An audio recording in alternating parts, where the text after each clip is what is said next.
What's up, everybody? Thralls of Metal here. I'm Jammin John. Necrotic Nick. And we are bringing you, yes, you guessed it, another album review, because we like to review albums. Imagine that. This time, we are reviewing the band Cesspool of Corruption with their album Requiems of the Ignominious. This comes out on the 6th of August on Gorehouse Productions. It's been formed in 2012 in Dallas. This is their debut full-length. They have an EP that precedes this, and in terms of like what the style is, it really is kind of a blend. This is modern death metal, brutal death metal, and a lot of like, I guess you could say melodic death metal and tech death kind of all blended together and played really fast. Yes, non-stop. I feel tired for everybody in the band. It's riff a minute, blast beats, but kind of a cool thing about it, like, you know, and it's right from the start with Insidious Inheritance, you can kind of hear this drum style that is all throughout this album. This guy plays very groovy. Like, it always has like a good head-bangable groove. It's not changing around time signatures a lot, and I think that kind of allows the guitarists to kind of like create the more techie moments. Like, he's just doing this great rhythm work and lots of cool cymbal accents, and the way it's mixed definitely carries the drums a lot. Yes, the very poppy snare. The kicks are a little clicky, but it's not terrible. Yeah. And there's a lot of reverb on the kit, which does well to create the atmosphere. And that's something like, you know, going into this, I figured this would be a little bit more on the tech death side / brutal death side, because, you know, Gorehouse Productions, they have a lot of those bands. The production being different, it's not as polished. In fact, the guitars are kind of set back in the mix and a little bit muddy. Yep. But it's kind of refreshing in a way.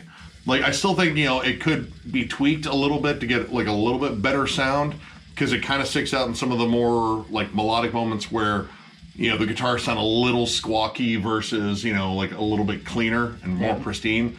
But overall, I kind of like the raw aspect, especially when they're getting down and dirty and getting heavy, which, believe me, there's plenty of that. Happens throughout. Lots of suffocation worship. Like, they're giant, like, big chuggy hooks, those suffocation-style breakdowns. And, again, back to the drummer, when he's blasting, it has that sort of Mike Smith sort of style where... Yeah, because he plays fully extended. It's not like a gravity blast. Like, he does what Mike Smith does when he blasts and makes sure everything is equal. I think I got one section where it was kind of a gravity blast with Lurking Beyond the Veil, but outside of that, I mean, it is just a thunderous amount of just those big, beefy blast beats. And something I thought was kind of interesting on this is melody. There's a lot of it.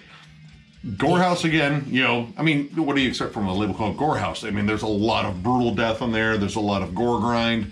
This actually has quite a bit of melody on here, very akin to Black Dahlia Murder. In fact, I heard a lot of Black Dahlia Murder, especially with the vocals. The vocals are really nice and like kind of wide-ranging. Like, you have those higher screams, very similar to Trevor, who does a great job. Yep. He's very similar to that, but he gets lower. But it's not like, you know, the piggy bullshit that I can't stand. You're right, exactly. It's a good low growl, and he enunciates really well. Yep. Good low growl like Frank Mullen or Corpse Grinder even. Yeah. Well, I found that the song structures don't differentiate a whole lot, which is kind of unfortunate. The song A Hollow Existence has a much more different feel from anything on the record, because it's not just bullet trained out of the gate. And I don't want to say that the guitar riffs are noodly, because they're not. They're actually really well put together, but it's so, you know, for a majority of the album, it's so bullet trained, you don't get a lot of differential. But A Hollow Existence, even the opening allows for some breathing room. It opens a little bit slower. The overall pacing of the song is slightly slower. Lots of groove on this song. Yeah. And there's groove everywhere throughout the record, but this one, because it's a little bit slower, really offers a lot of pockets for a lot of sweet grooves. The bulk of that song is definitely more groovy. I thought the title track brought in some really cool groovy elements too, but again, this was one I kind of had to wait for because it was the last track, but it brought in some stuff that it didn't really show up on the rest of the album. Like, there's a whole end like part there where it's just a nice mid-tempo groove. It's not like, you know, going full bore on the drums, but he's doing some cool stuff. But really cool lead trades. And it's just kind of latched onto one good riff. Yep. I think it ends too soon, though. It ends at a dead stop. Yeah. And it sounds like they cut off an ending. Like, it sounds like it should progress to something more.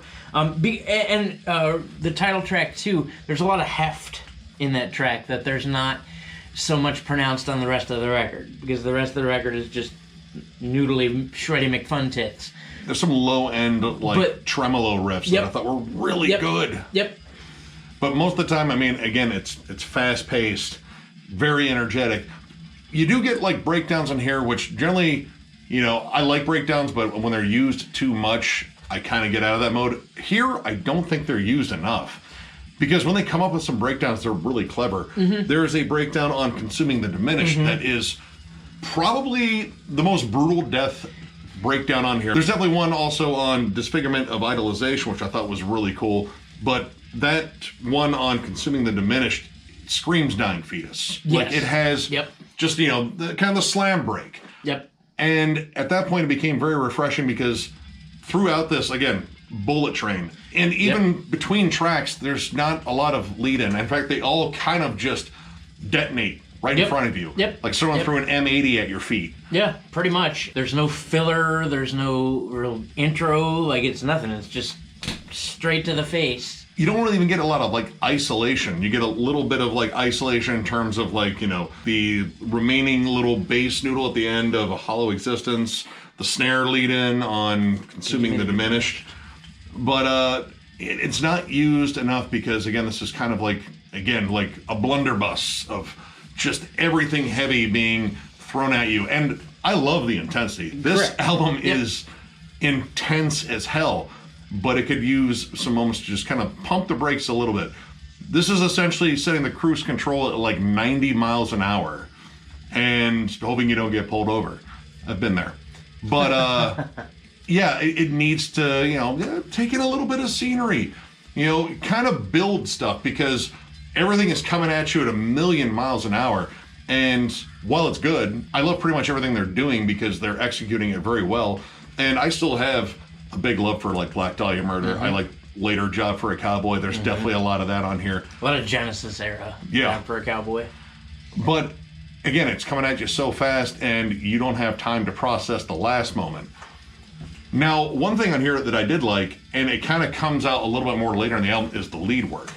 The lead work is really exceptional in here, and I believe it's both guitarists trading off. And they do some really cool stuff. There's an odd but still kind of catchy Middle Eastern section on Disfigurement of Idolization. The leads on there are kind of strange, but not nearly as interesting as the almost flying saucer-like intro on Apparitions of Malevolence to the lead sections there.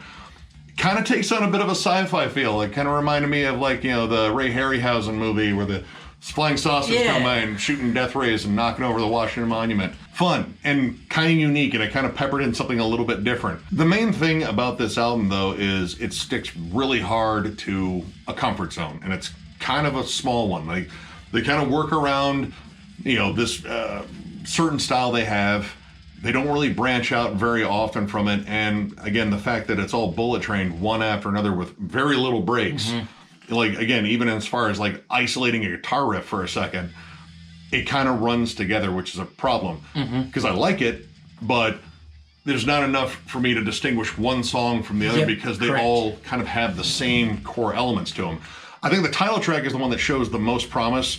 There's definitely more dynamics in there. They kind of shift around the grooves a little bit. And A Hollow Existence. And the fact that that was a lot slower song. But again, this kind of comes late after you've just been assaulted by track after track of very catchy brutality. I like what they're doing here, but it needs to break it up a little bit. Because again, it's the cruise control set at 90 miles an hour, but it's 90 miles an hour through a flyover state. You're just trying to get through it because there's no scenery to take. You ever driven through Kansas? Yeah. Do you like cornfields? Don't worry, they got wheat fields too. And wheat Jesus. He's out there. I'm sure of it. And there's cows, maybe a barn or two. But we're in Ohio. We see corn, we see wheat, we see cows and barns, and we probably got corn Jesus here. Yeah, same thing. Well, we got Big Butter Jesus down in Cincinnati. Big Butter Jesus. He's there. But, you know, it's cool scenery to take in, but, I mean, again, you got to stop and kind of, like, just mellow out for just a second. Stop and smell the roses. That's the main thing. I like what they're doing, but it's just kind of coming at you just all at once. And granted, this is a young band. This is their first album. They had one EP before this, and they show a lot of promise because the talent is there. Oh, for sure. 100%. The musical talent is through the roof. You know, I heard insane. Yeah, neoclassical stuff in there. Yep. The drum work is insane. The vocalist has a great range.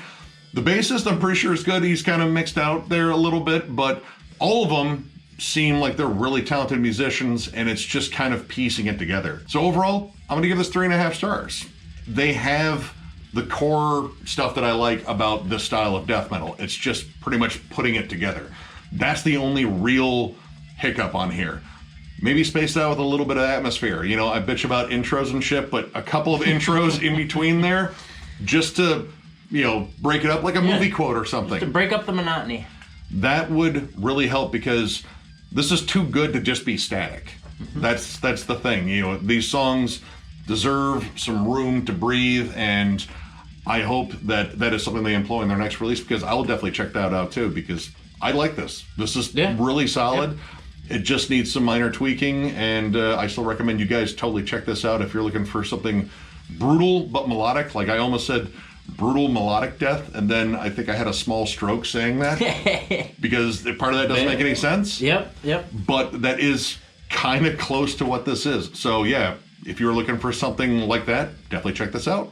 I'm going to give it 3.5 as well. Again, I agree with all of what Nick said, of course. The musicianship is top notch. These guys, especially for being a young band, wow. Yeah. But that wow factor would stick more if it wasn't as consistent. Yeah. I think with that wow factor, like, they're definitely, everything is balls to the wall out of the gate. It's very well done, but there's too much of it. Especially if you're going to label yourselves as a brutal death band, maybe incorporate some more elements of brutal death, like big nasty breakdowns. Yeah. And while breakdowns are here, they're not prevalent, and they don't stick around long enough. It's like they slow down for a minute, but they're like, oh fuck, we gotta go back to Bullet Train.